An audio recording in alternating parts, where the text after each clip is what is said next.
Mga kababayan, sa puntong ito, pag-uusapan po natin itong pagmamaktul at paguramentado halos ni Ping Lacson sa Senado nang inilabas po ang tinatawag na The Minority Report nila Senator Amy Marcos at Senator Marcoleta at iba pa na sumama po sa pagpipirma at paglalahad nitong The Minority Report, mga kababayan.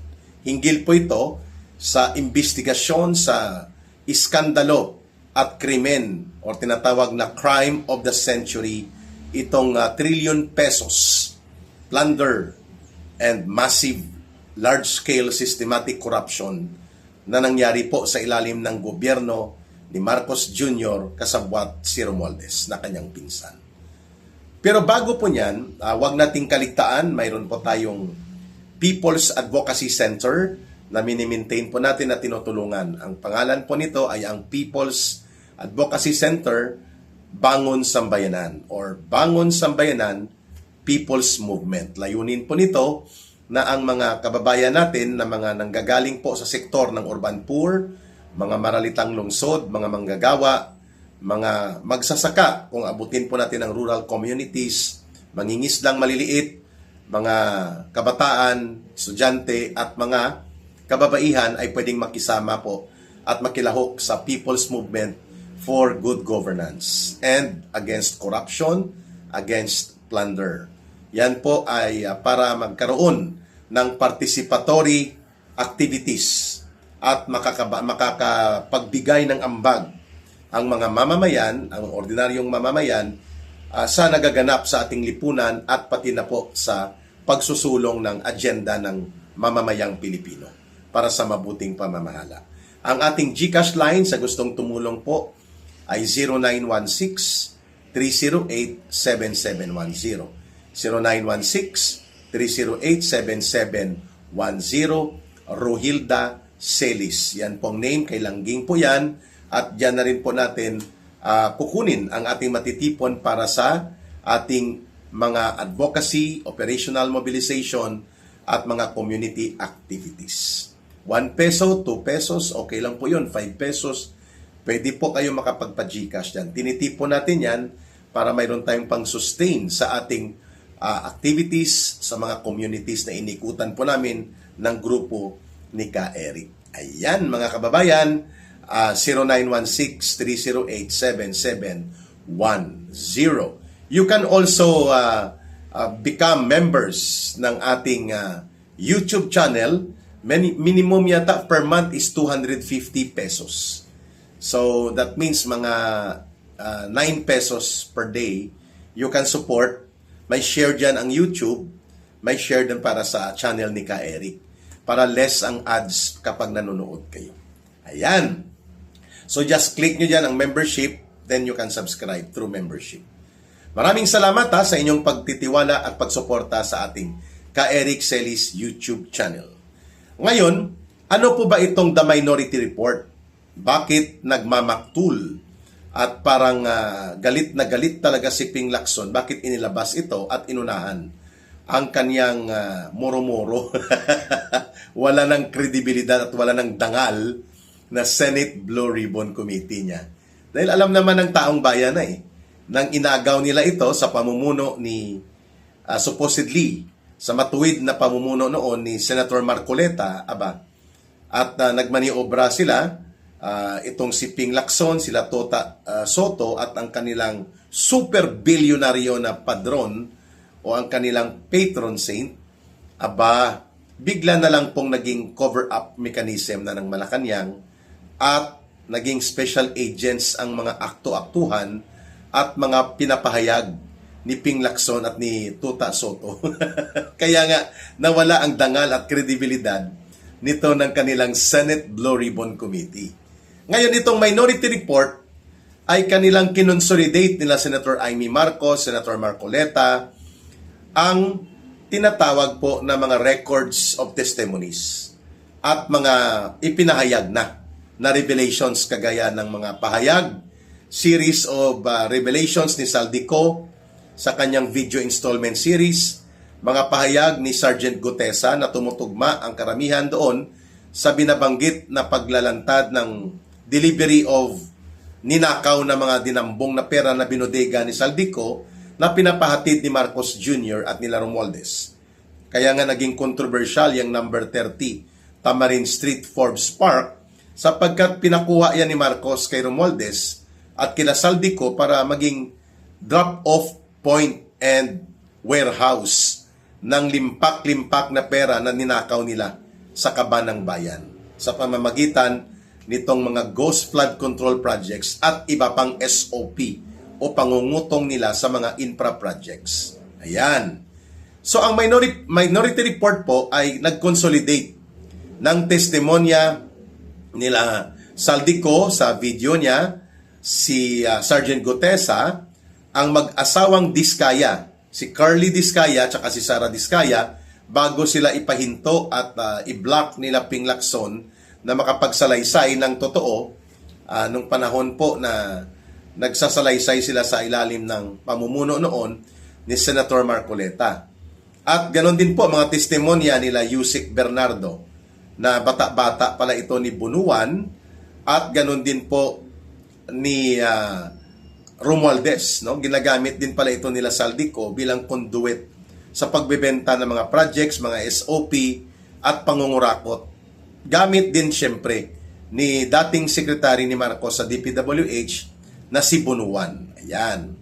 So maliban doon, dinagdag din sa mga pagtitipon ng report na ito ang testimonya ng mga taga-district engineers ng Bulacan, no? Si Alcantara, si Hernandez, and even ang Yusek Cabral files na mayroon pong kopya sa kay Congressman Leandro Leveste. At ano po ang konklusyon o ipinapakita nito ng minority report na bakit nagmamaktol at kulang na lang ay mag-fuck you. Si Ping Lacson, talagang nanggagalaiti siya, mga kababayan. Sapagkat tinutumbok nito na si Romualdez ang isang puno at ulo ng sindikato at mayroong nasa taas niya. Siyempre walang iba na. Ang nasa taas ni Romualdez, si Marcos. Pero direktang pinuntuhan at tinukoy ng minority report na inilabas nila Senator Marcoleta at Senator Amy Marcos na ang nagkukumpas ng sindikato sa budget, pangungulimbat sa pamamagitan ng insertions, mga ayuda at mga unprogrammed appropriations na mantakin ninyo ang unang taon ni Marcos, ang unprogrammed appropriations, mga kababayan. Illegal ito kasi parang nakatago at nakastandby na pork barrel nila Marcos at Romualdez, mga 805 billion pesos. Kulang-kulang na lang 200 million magiging or 200 billion magiging 1 trillion na ang unprogrammed appropriations noong 2023. Sa 2024, mga kulang-kulang din sa 500 billion pesos. Sa 2025, mga mahigit 400 billion din. So, yan pong unprogrammed appropriations. Ipinagbabawal po yan sa Korte Suprema sapagkat dapat yan ay pang contingency lang. Sa mga sadyang pangangailangan lang na kailangan mong mayroon kang elbow room or may leeway ka sakaling magkaroon ng malaking pangangailangan, but not that much, na buong budget or 1/3 of your budget or 20% ng budget mo nakatago sa unprogrammed appropriation. Yan po ay ipinagbabawal sa Korte Suprema, lump sum budgeting po yan. At dyan ay parang equivalent ng pork barrel. Kasi ang isang forma ng pork barrel na sinindikato nila Marcos at Romualdez, ito pong allocables sa pamamagitan ng insertions. Isinisingit nila.